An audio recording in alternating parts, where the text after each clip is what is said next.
स्वागत है आप सभी का tech study ITI YouTube channel पर।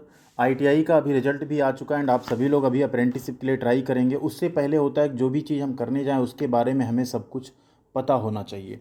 तो आईटीआई अप्रेंटिसशिप क्या होती है, इसका क्या फ़ायदा मिलता है आपको, कहाँ से आपको करनी चाहिए, कौन सी अप्रेंटिसशिप बेस्ट है, सरकारी या प्राइवेट सेक्टर कौन सा आपको ज्वाइन करना चाहिए, क्या आपके लिए सुटेबल है, ये सब कुछ इस वीडियो में कंप्लीट देखेंगे। तो वीडियो आप पूरा ज़रूर देखिएगा, आपके अंदर कोई भी डाउट नहीं रह जाएगा अप्रेंटिसशिप को लेकर। तो चैनल पे नए हैं तो प्लीज़ सब्सक्राइब करके बेल आइकन को हिट कीजिएगा और वीडियो को लाइक करना मत भूलिएगा। आपका लाइक इस वीडियो को आगे बढ़ाने के लिए बहुत ही इंपॉर्टेंट है। तो वीडियो को लाइक कर दीजिए एंड आगे बढ़ते हैं। अब बात करें अप्रेंटिसशिप क्या है। टाइम ना वेस्ट करते हुए सबसे बड़ी बात है, हम लोग मुद्दे पे ही बात करेंगे यहाँ पे। तो अप्रेंटिसशिप क्या है, तो अप्रेंटिसशिप क्या है, आईटीआई जब आप करते हैं तो आईटीआई आपका क्या है, एक ट्रेनिंग है, एक प्रशिक्षण है, जिसमें आप जो है थ्योरी प्लस प्रैक्टिकल ये दोनों चीज़ें आप सीखते हैं। साथ में आप एम्प्लॉयबिलिटी स्किल जिसे कहते हैं, कम्युनिकेशन स्किल एंड आप कैसे किसी से बात करेंगे, ये सारी चीज़ें भी आप आईटीआई में सीखते हैं। तो बेसिकली इसके बाद आईटीआई के बाद आप क्या हो जाते हैं, आईटीआई के बाद आप एक होते हैं सेमी स्किल्ड वर्कर कह सकते हैं आप, या ऐसे कह लीजिए आप जस्ट आपके पास थोड़ी स्किल होती हैं।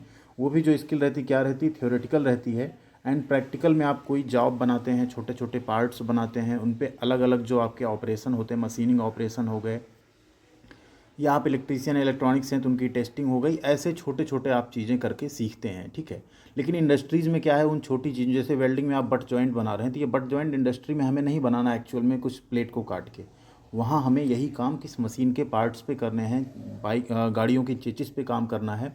तो अप्रेंटिसशिप में बेसिकली क्या होता है, जो आपने थ्योरेटिकल पार्ट पढ़ा अभी उसी की आप क्या करते हैं, ऑन द जॉब ट्रेनिंग करते हैं। ठीक है, जॉब से पहले की एक ट्रेनिंग होती है कि आप जॉब के लिए तैयार होते हैं, नौकरी के लिए तैयार होते हैं, किसी कंपनी में काम करने के लिए तैयार होते हैं।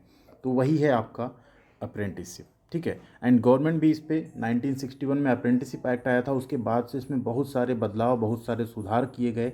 अलग अलग सेक्टर में अलग अलग जगहों पे अप्रेंटिसशिप की वैकेंसीज़ बढ़ाई गई, जिससे कि एक ट्रेंड युवा जो है, एक स्किल्ड वर्कर, एक स्किल्ड युवा तैयार हो बाकी कंपनीज़ में, बाकी विभागों में काम करने के लिए।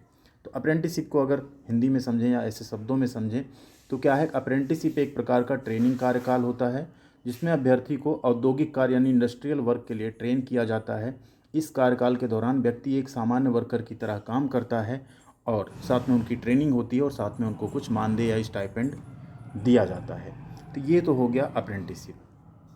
अब बात करें अप्रेंटिसशिप के लिए योग्यता क्या होती है। तो अगर आपको अप्रेंटिसशिप करनी है तो आप अगर 10th पास हैं तब भी आप अप्रेंटिसशिप कर सकते हैं, आप 12th पास हैं तब भी आप अप्रेंटिसशिप कर सकते हैं, आप आईटीआई पास आउट हैं तो भी आप अप्रेंटिसशिप कर सकते हैं, डिप्लोमा है तो भी कर सकते हैं। बस ये है कि वैकेंसी आनी चाहिए। ठीक है, अगर वैकेंसी आई है तो आप अप्रेंटिसशिप वहाँ पे ज्वाइन कर सकते हैं।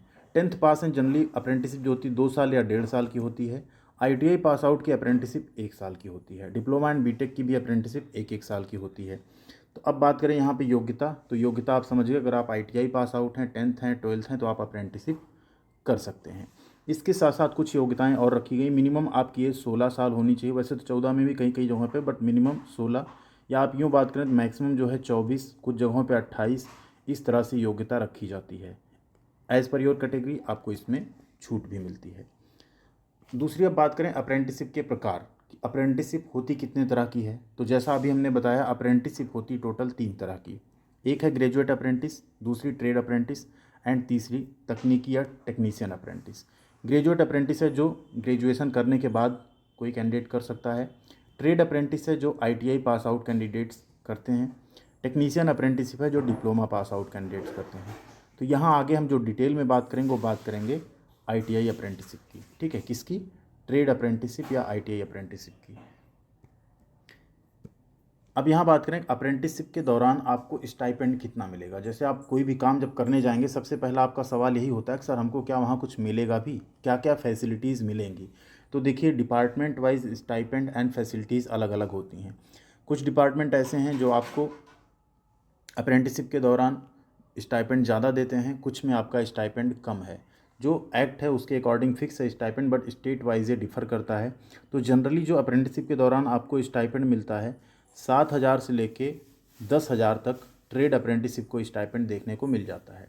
जैसे जो रेलवे उसमें जनरली 7 से 8,000 तक स्टाइपेंड मिलता है एज़ पर योर ट्रेड, 1 वर्षीय है 2 वर्षीय।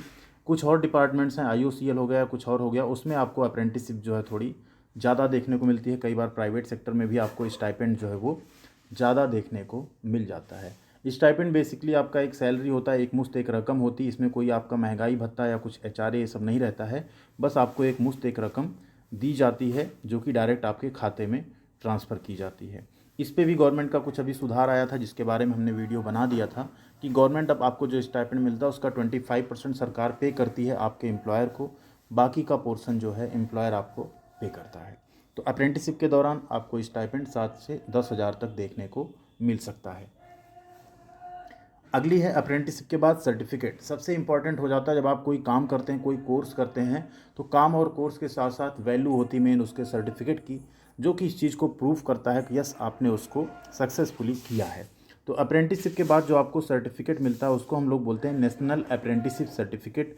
इसके बेसिस पे बहुत सारी वैकेंसीज़, बहुत सारी जॉब आती हैं जिसमें ये मैंडेटरी किया रहता है। ठीक है, तो ये बहुत ही इंपॉर्टेंट एक सर्टिफिकेट है जिसे हम बोलते हैं नेशनल अप्रेंटिसशिप सर्टिफिकेट। ठीक है, अब इसमें जो आईटीआई पास आउट कैंडिडेट पहले करते थे अप्रेंटिसशिप, उसमें क्या होता था, अप्रेंटिसशिप के बाद एनसीवीटी आपका एक एग्ज़ाम लेती थी। उस एग्ज़ाम को पास करने के बाद आपको ये सर्टिफिकेट जो है मिलता था। बट अभी आईटीआई पास आउट कैंडिडेट्स के लिए ये जो प्रोविज़न एग्ज़ाम वाला वो ख़त्म कर दिया गया है। आपका सिर्फ जो है प्रैक्टिकल एग्ज़ाम के आधार पे आपका ये सर्टिफिकेट जारी किया जाएगा। तो अभी सर्टिफिकेट आपका अप्रेंटिसशिप कंप्लीट होते ही विद इन 1 और 2 मंथ आप अपना सर्टिफिकेट आसानी से, जैसे ही प्रैक्टिकल के नंबर अपलोड हो जाते हैं, आप उसको डाउनलोड कर सकते हैं अपनी ही प्रोफाइल से। ठीक है, तो अब आपके कोई भी एग्जामिनेशन नहीं होते। पहले इस एग्ज़ाम के लिए आपको 6-6 महीने 1-1 साल वेट करना पड़ता था। चलिए, तो यहाँ सर्टिफिकेट की बात हो गई, यहाँ तक आपको क्लियरिटी आ गई होगी। अब बात करें यहाँ पे अप्रेंटिसशिप जो आप कर रहे हैं इसका प्रोसेस क्या है, इसका रजिस्ट्रेशन कैसे होता है। तो अगर आप आईटीआई कंप्लीट कर चुके हैं या आप आईटीआई कर रहे हैं, तो ये एक चीज़ ऐसी है जिसे ईच एंड एवरी स्टूडेंट को ज़रूर कर लेना है। ठीक है, 100% स्टूडेंट्स को ये चीज़ ज़रूर करनी है। वो है आपका NAPS, जो कि सरकार ने एक पोर्टल बनाया था। NAPS एक स्कीम है, नेशनल अप्रेंटिसशिप प्रमोशन स्कीम। इसके तहत आपका apprenticeshipindia.gov.in वेबसाइट पे सभी छात्रों को अपना रजिस्ट्रेशन कंप्लीट कर लेना चाहिए। कैसे करना है उसका रजिस्ट्रेशन, उस पर एक सेपरेट वीडियो हमने बनाया जो कि डिस्क्रिप्शन में है। आप वहाँ रजिस्ट्रेशन करके अपनी 100% प्रोफाइल जो है ज़रूर कंप्लीट कर लीजिएगा। ठीक है, तो ये हो गया रजिस्ट्रेशन। अब अप्रेंटिसशिप करने की बात कर रहे हैं, सबसे पहले आपको क्या करना होगा, इस पोर्टल पे रजिस्ट्रेशन करना होगा। आप आईटीआई कर चुके हैं, अगला है अब आपके दिमाग में आएगा कि रजिस्ट्रेशन तो हमने कर लिया, सिलेक्शन कैसे होगा। तो सिलेक्शन कहीं भी होने के लिए पहले आप वहाँ फॉर्म अप्लाई करते हैं। उसके बाद अप्रेंटिसशिप में मैक्सिमम केसेस में जो 90% कंपनीज या 90% ऑर्गेनाइजेशन मेरिट बेस पे आपका सिलेक्शन करते हैं, वो मेरिट 10th प्लस आईटीआई के नंबर्स के आधार पे हो सकती है या सिर्फ आईटीआई के नंबर्स के आधार पे हो सकती है। तो मैक्सिमम केस में आपका मेरिट बेस पे सिलेक्शन होता है। कुछ कंपनीज हैं जैसे IOCL हो गया, ONGC हो गया, या कई बार भेल हो गया, ये सब क्या करते हैं, कई बार रिटन टेस्ट ऑर्गेनाइज करते हैं। इंडियन नेवी हो गई, Mazagon Dock Ship Builders Limited हो गया, ये सब क्या करते हैं, रिटन टेस्ट ऑर्गेनाइज करते हैं। उसके बेसिस पे आपका सिलेक्शन होता है। कुछ कंपनी जैसी हैं जो डायरेक्ट वॉक इन इंटरव्यू के बेस पे आपका अप्रेंटिसशिप में ज्वाइन करवाती हैं। तो ये तो आपके 3 प्रोसेस हैं आपके सिलेक्शन के। अगर आपका सिलेक्शन हो जाता है उसके बाद आपका होता है डॉक्यूमेंट वेरिफिकेशन, फिर होता है आपका मेडिकल एग्जामिनेशन, फिर होता है आपका फाइनल सिलेक्शन। ठीक है, तो ये प्रोसेस है। सबसे पहले आप अप्लाई करेंगे, ठीक है, फिर मेरिट के बेस पे आपका नाम आएगा मेरिट लिस्ट में, आप जाएंगे डॉक्यूमेंट वेरिफिकेशन कराएंगे, फिर आपको मेडिकल फिटनेस सर्टिफिकेट देना होगा, एंड उसके बाद एक फाइनल मेरिट लिस्ट आती है जिसमें बोला जाता है अब आप आओ, और जो भी एक डेट दी जाएगी उस डेट पे आप आके सारे डॉक्यूमेंट्स के साथ यहाँ पे आप अप्रेंटिसशिप ज्वाइन कर लो। ये होता है आपका सिलेक्शन प्रोसेस किसी भी अप्रेंटिसशिप का। अगला स्टेप क्या है, एज, जो कि हम पहले डिस्कस कर चुके हैं। बट एज की अगर बात करें तो मैक्सिमम एज जनरली जो रेलवे में रखी जाती है 24 साल रखी जाती है। कुछ कंपनीज ऐसी हैं जो 28 ईयर्स तक भी रखती हैं अप्रेंटिसशिप के लिए एज, प्लस आपको आपकी कैटेगरी के अकॉर्डिंग, अगर आप SC या ST से हैं 5 ईयर्स का, OBC से हैं तो 3 ईयर्स का, PWD यानी फिजिकली जो हैंडीकैप्ड हैं तो उस केस में आपको 10 ईयर्स का, एक्स सर्विसमैन के केस में 10 ईयर्स का रिलैक्सेशन मिल जाता है। तो अगर इनसे ज़्यादा एज आपकी, जनरली आप अगर अनरिजर्व कैटेगरी से आप 28 प्लस हो चुके हैं या 24 प्लस हो चुके हैं, तो कुछ अप्रेंटिसशिप के रास्ते आपके लिए बंद हो जाते हैं। सेम केस यहाँ 5 और 3 ऐड करके आप भी अपने लिए जोड़ सकते हैं। तो ये होता है एज का पैरामीटर। अब बात करते हैं बेनिफिट की। सब कुछ आप कर लेंगे, इतना कुछ करेंगे आप 1 साल, तो आपको लगेगा इसका कुछ फ़ायदा भी मिलेगा या नहीं मिलेगा। तो यस, अप्रेंटिसशिप के फ़ायदे, ये एक ऐसी चीज़ ना, जैसे कुछ चीज़ें होती लाइफ में उनके फ़ायदे होते हैं। जैसे आप हार्ड वर्क करते हो, मेहनत करते हो, पढ़ाई करते हो, तो उसका कोई नुकसान नहीं है। हाँ, फ़ायदा ज़रूर है कुछ, अगर आप सही डायरेक्शन में कर रहे हो तो सेम अप्रेंटिसशिप एक ऐसी चीज़ है जिसके कि आप कहिए तो नुकसान कम है बट फ़ायदे ज़्यादा हैं। नुकसान तभी है जब आपको लग रहा हो नहीं, आप तैयारी करके इस 1 साल में अच्छी मेहनत करके कोई गवर्नमेंट जॉब ले सकते हैं, फिर भी आप अप्रेंटिसशिप करने जा रहे हैं, तो हम नुकसान कह सकते हैं। अदरवाइज़ इसके सिर्फ फ़ायदे हैं। अप्रेंटिसशिप करने के बाद आपको एक सर्टिफिकेट मिल जाता है जिससे आप कहीं अप्लाई कर सकते हैं। कुछ आपको स्टाइपेंड मिलता रहता है जिसमें आप कुछ अपनी पॉकेट मनी बचा के अपनी तैयारी कर सकते हैं, अपने लिए कुछ बुक्स, अपने लिए कुछ कोर्सेज परचेज़ कर सकते हैं ऑनलाइन। इसके साथ साथ इसके बेसिस पे जब वैकेंसीज आती हैं किसी भी डिपार्टमेंट में, तो वहाँ पे आपको उसका प्रेफरेंस दिया जाता है। जैसे अगर रेलवे की बात करें तो आपको 20% जो है चांस मिलता है। अगर 100 वैकेंसी आती है, 100 में 20 वैकेंसी अप्रेंटिसशिप की होती है। आपको जो अप्रेंटिसशिप का नंबर आया उसका 1/3 का वेटेज मिलता है। आपको फिजिकल एफिशिएंसी टेस्ट में छूट मिलती है। एंड ये जो 20% वाला वेटेज ना, ये सबसे अच्छा है। इसमें आप अगर 100 में से 30 से 35 नंबर भी ले आते हो ना रिटन टेस्ट में ग्रुप डी के, तो आप सेलेक्ट हो जाते हो। सेम अगर बात करें जो हमने एमडीएल की बात की थी, मझगांव डॉक शिप बिल्डर्स की, यहाँ से आप अप्रेंटिसशिप करते हैं। जब इसमें परमानेंट जॉब आती है तो 100% सिर्फ अप्रेंटिसशिप वालों को लिया जाता है। सेम बात करें इंडियन नेवी की या जो शिपयार्ड लिमिटेड होते हैं उनकी, इसमें भी अप्रेंटिसशिप वालों को 100% मौका दिया जाता है। ठीक है। सेम अगर डीआरडीओ से आपने अप्रेंटिसशिप की, कई बार वैकेंसी आती है कि सिर्फ अप्रेंटिसशिप जिन्होंने डीआरडीओ से की है उन्हें जो है वेटेज मिलेगा, प्रेफरेंस मिलेगा। तो प्रेफरेंस वो ऐसा होता है ना कि एक छात्र है जिसने 50 नंबर स्कोर किए 100 में और आपने 40 किए, लेकिन आपने अगर अप्रेंटिसशिप की है तो आपका सिलेक्शन उसमें हो जाएगा। तो ये बेनिफिट मिलता है अप्रेंटिसशिप का। एंड दूसरा एक सबसे बड़ा बेनिफिट है जो कि शायद आप लोग इग्नोर करते हैं, आईटीआई करके अगर आप किसी कंपनी को ज्वाइन करेंगे तो हो सकता है आपको 12,000 रुपये दे सैलरी। ठीक है। लेकिन आईटीआई के साथ जब आप अप्रेंटिसशिप कर लेते हैं तो वो ये मान लेते हैं कि आपने अच्छा इंडस्ट्री का एक्सपीरियंस आपके पास है, आपने काम किया है, यही सैलरी आपकी हो सकता है 15 से 20,000 के आसपास हो जाए। प्राइवेट सेक्टर की भी बात कर रहे हैं। तो अप्रेंटिसशिप करने से आपका जो है आपका एक वैल्यू बढ़ जाता है, आपके बायोडेटा का, आपके रिज्यूमे का एक वैल्यू भी बढ़ जाता है, जो कि आपको आगे बेनिफिट देता है। एंड अप्रेंटिसशिप जितनी आती रहती है उनकी जानकारी हम चैनल पे ऑलरेडी देते रहते हैं। तो चैनल को आप सब्सक्राइब किए रहेंगे तो आपसे वो जानकारी कभी मिस नहीं होगी। अब बात करें टॉप ऑर्गेनाइजेशंस क्या हैं। सब कुछ होने के बाद यही ना, अप्रेंटिसशिप हम करेंगे कहाँ से, कैसे करेंगे, पता चल गया, फ़ायदे पता चल गए, नुकसान पता चल गए, सारे क्राइटेरिया पता चल गए। अब है करेंगे कहाँ से। तो देखिए जो टॉप ऑर्गेनाइजेशन उसको हमने यहाँ पे लिस्ट किया है। जैसे रेलवे सबसे ज़्यादा अप्रेंटिसशिप अगर हर साल किसी में आती है तो रेलवे में आती है, ओएनजीसी में आती है, भेल में आती है, डीआरडीओ में, इंडियन नेवी में, एमडीएल में, एचएएल में, PGCIL, ISRO, BSF, air force, SAIL, metro, IOCL, power plant et cetera. मतलब बहुत सारे ऑर्गेनाइजेशन हैं। लेकिन जो टॉप ऑर्गेनाइजेशन है इनमें आती है वैकेंसीज़।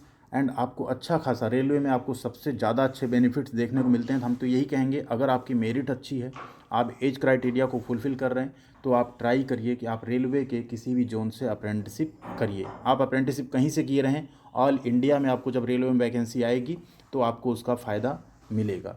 दूसरा है डीआरडीओ। डीआरडीओ में अभी भी सेप्टेम्बर 10 की वैकेंसी आई हुई है, इससे पहले अप्रेंटिसशिप भी आई थी, तो आप लोग डीआरडीओ से भी अप्रेंटिसशिप कर सकते हैं। बीएचईएल में अप्रेंटिसशिप आती रहती है अलग अलग यूनिट्स में। एंड अगर हमें सबसे अच्छी कोई अप्रेंटिसशिप लगती है, रेलवे से भी ज़्यादा मैं इसे प्रेफर करता हूँ, ये है एमडीएल की, Mazagon Dock Ship Builders Limited. इसमें अप्रेंटिसशिप आए तो आप लोग बिल्कुल मौका मत छोड़िएगा। इसमें दूसरी बात ये भी है कि आपका जो सिलेक्शन होता है ना, रिटन टेस्ट के बेस पे होता है। तो रिटन टेस्ट पे होने का फ़ायदा ये होता है कि जिनकी मेरिट भी कम है ना, वो भी सिलेक्शन के चांस यहाँ पे मेहनत करके ले सकते हैं। एंड जब इसमें परमानेंट वैकेंसी आती है तो 100% जो शिप बिल्डिंग में आपने एक्सपीरियंस लिया है ना अप्रेंटिसशिप का, आपको पूरा मौका मिलता है।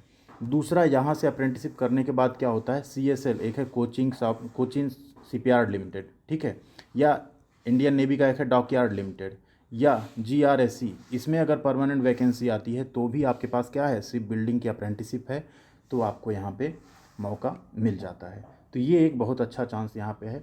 तीसरा एक जो इंडियन नेवी, ये मुझे पर्सनली बहुत पसंद है। इंडियन नेवी में क्या होता है, आप अप्रेंटिसशिप जब करते हैं तो इंडियन नेवी में जब कभी वैकेंसी आती है तो कई बार तो इसमें सिर्फ और सिर्फ अप्रेंटिसशिप जिन्होंने इंडियन नेवी से की हो 100% सिर्फ उन्हीं के लिए वैकेंसी ही आती है। अभी बीच में आई थी और 1100-1200 पोस्ट थी। हमें लगता है उतने शायद वहाँ पे कैंडिडेट भी नहीं मिलेंगे जिन्होंने इंडियन नेवी के स्कूल से, अप्रेंटिसशिप स्कूल या ट्रेनिंग स्कूल से अप्रेंटिसशिप की हो। तो ये कुछ अप्रेंटिसशिप हैं जो कि बहुत अच्छी हैं। उसके साथ साथ सेल में भी अभी देखिए स्टील प्लांट अगर आप अप्रेंटिसशिप कर लेते हैं तो इसमें भी कई बार आती है कि आपने स्टील प्लांट से अप्रेंटिसशिप की हो तो आपके लिए परमानेंट पोस्ट है। पावर प्लांट भी अच्छे हैं। IOCL आपको स्टाइपेंड अच्छा देता है, IOCL में वैकेंसी आती है तो IOCL से अगर आपका अप्रेंटिसशिप है तो आपको वेटेज मिल जाता है। तो आप अपनी क्वालिफिकेशन अपनी मेरिट के अकॉर्डिंग जिसमें भी अप्रेंटिसशिप आए आप अप्लाई करते रहिए एंड जिसमें हो जाए फिर आप वहाँ से अप्रेंटिसशिप कर सकते हैं। दूसरा आपके मन में एक सवाल आएगा, मान लीजिए कि आपने अप्रेंटिसशिप ज्वाइन कर ली, मान लीजिए आपने अप्रेंटिसशिप ज्वाइन कर ली सेल में, अब आपका बाद में सिलेक्शन हो गया रेलवे में, तो क्या आप इसको छोड़ सकते हैं? तो यस, आप इसे छोड़ सकते हैं। अगर आपका अप्रेंटिसशिप पूरा नहीं हुआ है तो आप अपने लाइफ टाइम में 2 बार अप्रेंटिसशिप छोड़ सकते हैं, कॉन्ट्रैक्ट को टर्मिनेट कर सकते हैं एंड आप दूसरी कंपनी ज्वाइन कर सकते हैं, लेकिन सिर्फ 2 बार। तीसरी बार आपका अगर मान लीजिए सेल छोड़ा आपने मेट्रो ज्वाइन किया, मेट्रो छोड़ा आपने फिर से रेलवे ज्वाइन किया, 1 छोड़ा 2 छोड़ा, अब रेलवे आप नहीं छोड़ सकते। अगर आप छोड़ेंगे तो अब आप आगे अप्रेंटिसशिप नहीं कर पाएंगे। ठीक है, तो ये इसमें एक है, पहले आप लाइफ टाइम में कई बार छोड़ सकते थे बट अभी है आप अप्रेंटिसशिप बीच में 2 बार टर्मिनेट कर सकते हैं। उसका प्रोसेस है, आपका जो कॉन्ट्रैक्ट जनरेट होता है उसे आप ऑनलाइन जाके अप्रेंटिसशिप इंडिया पोर्टल से टर्मिनेट कर सकते हैं। आफ्टर अप्रूवल आपकी अप्रेंटिसशिप बंद हो जाती है। बिना टर्मिनेट किए आप अप्रेंटिसशिप मत छोड़िएगा। अगर आपने एक बार अप्रेंटिसशिप कर ली तो आप दोबारा अप्रेंटिसशिप नहीं कर सकते हैं। ये आप कुछ भी ट्राई कर लेंगे, अप्रेंटिसशिप आप नहीं कर पाएंगे क्योंकि प्रॉपर आपका आधार कार्ड से लेके सब कुछ उससे लिंक रहता है। आप दोबारा अप्रेंटिसशिप ज्वाइन नहीं कर पाएंगे। ये तो हो गई आपकी अप्रेंटिसशिप कहाँ कहाँ से आप कर सकते हैं। अब एक बात आती है कि सरकारी अप्रेंटिसशिप करनी चाहिए या प्राइवेट। तो देखिए पहला प्रेफरेंस आप दीजिएगा सरकारी को। ठीक है, सरकारी अप्रेंटिसशिप करने का फ़ायदा ये होता है कि जब उनमें परमानेंट जॉब आती है तो आपको उसका अच्छा खासा वेटेज मिल जाता है। बट मान लीजिए आप ओवर एज हो चुके हैं, या सरकारी अप्रेंटिसशिप जनरली जब रेलवे में आती है तो उसका एक क्राइटेरिया होता है हाई स्कूल आपका 50% होना चाहिए। मान लीजिए ये नहीं है, ओवर एज हो चुके हैं आप, आपकी मेरिट कम है, सिलेक्शन नहीं हो रहे हैं, तो आप प्राइवेट अप्रेंटिसशिप बहुत सारी हैं, कहीं से भी आप ज्वाइन करके कर सकते हैं। क्यों कह रहे हैं हम अप्रेंटिसशिप करने को? इसलिए कह रहे हैं कई बार जब वैकेंसी आती है सरकारी में तो बोलता है ITI हो प्लस 1 ईयर का आपके ट्रेड में अप्रेंटिसशिप हो तो आप अप्लाई कर सकते हैं। वहाँ ये नहीं कहता कि अप्रेंटिसशिप प्राइवेट से होनी चाहिए या सरकारी से होनी चाहिए, बस ये कहा जाता है कि अप्रेंटिसशिप होनी चाहिए। तो इसलिए अप्रेंटिसशिप ITI के बाद करना ज़रूरी है। बाकी ITI के बाद आप और क्या क्या कर सकते हैं, क्या स्टडी कर सकते हैं, किस फील्ड में आप तैयारी कर सकते हैं, ITI के बाद क्या क्या स्कोप है, इस पे एक सेपरेट वीडियो हम बनाएंगे। ये वीडियो डेडिकेटेड था सिर्फ और सिर्फ अप्रेंटिसशिप के लिए, इसलिए हमने इसमें सिर्फ अप्रेंटिसशिप के बारे में डिस्कस किया है। जो सवाल, जो क्वेश्चन, जो डाउट आपके मन में बन रहे हैं उन्हें आप कमेंट सेक्शन में ज़रूर लिखिएगा। एंड अभी भी सब्सक्राइब नहीं किया चैनल को कर लीजिएगा, लाइक भी ना किए मत जाइएगा एंड शेयर ज़रूर कीजिएगा वीडियो अपने सभी दोस्तों के साथ। हमारा एक टेलीग्राम चैनल है टेक स्टडी ITI, आप चाहें तो वहाँ भी हमारे साथ जुड़ सकते हैं। डिस्क्रिप्शन में हमने उसकी भी लिंक दे दी है। मिलते हैं आपके साथ अगले अपडेट में अगले वीडियो में, तब तक आप सभी लोग बने रहिएगा चैनल पे। Thank you very much.